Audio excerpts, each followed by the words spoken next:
Good evening. Thought I might read a poem tonight.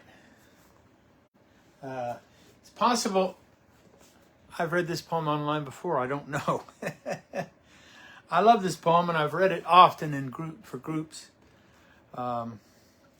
It's a narrative poem, so it's telling a story, and it's called "How Could I Have Doubted" by James Bertolino. And this is from a little book someone gave me many, many years ago, Odd Angles of Heaven, and just filled with all kinds of poems. And I, of course, had to replace this one. This was one I did replace immediately after the fire because I love the poems in it so much. And what's kind of funny is I've had the book for many years, and I've never actually read it all the way through because I don't typically read poetry books that way. I tend to read, just keep rereading certain sections. Sometimes I never finish a poetry book. I just keep rereading certain parts. And then maybe I get inspired to move on a little farther.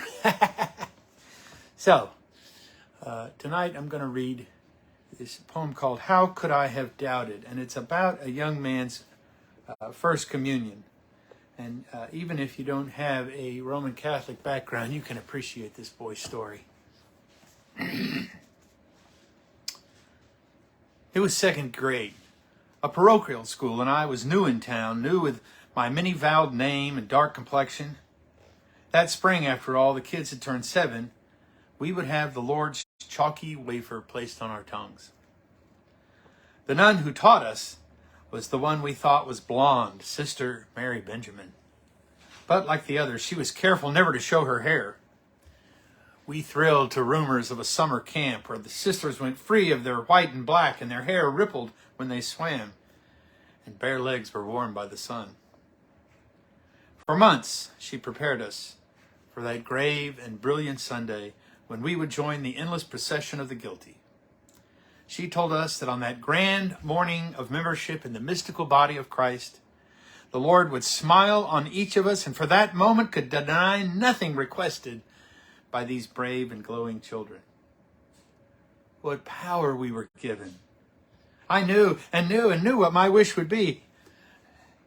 I needed to become the real Superman. If only I could fly and see through walls and clothing and hear what whispers were kept from me and have the strength of Samson.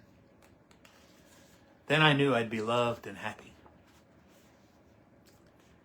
It wouldn't matter that my head was flat, my ears like Dumbo's, my bicycle older than any other on the playground. They would all see how important I knew I was. I thought of little else for weeks, rehearsing 6 easy words. Dear God, please make me Superman. Some of the others wondered what I would ask and told of toys or fishing gear or dresses, but I held my secret. They would know when I could show them. I saw myself rising into the air, host still dissolving on my tongue, turning toward the congregation with face illumined. Simple smile saying, how could you have doubted? Finally the day came, and I knelt at the communion rail. The priest with his altar boy moved mouth by mouth toward me. I saw the white discs on tongue after tongue, and my heart raced, waiting for the power to touch me. I repeated my request, my demand with each step, each rustle of the vestment. Superman, Superman, Superman. Soon that consecrated hand withdrew my own first host from the chalice. It made a tiny sign of the cross, then moved slowly toward my face. Sudden panic. Fear. God will strike me dead. What if asking this is blasphemy? For several endless seconds, while the paper dry wafer bonded to my tongue, I struggled with the horror of my plan. In a rush of relief, I whispered, Dear God, please give me $3.25. It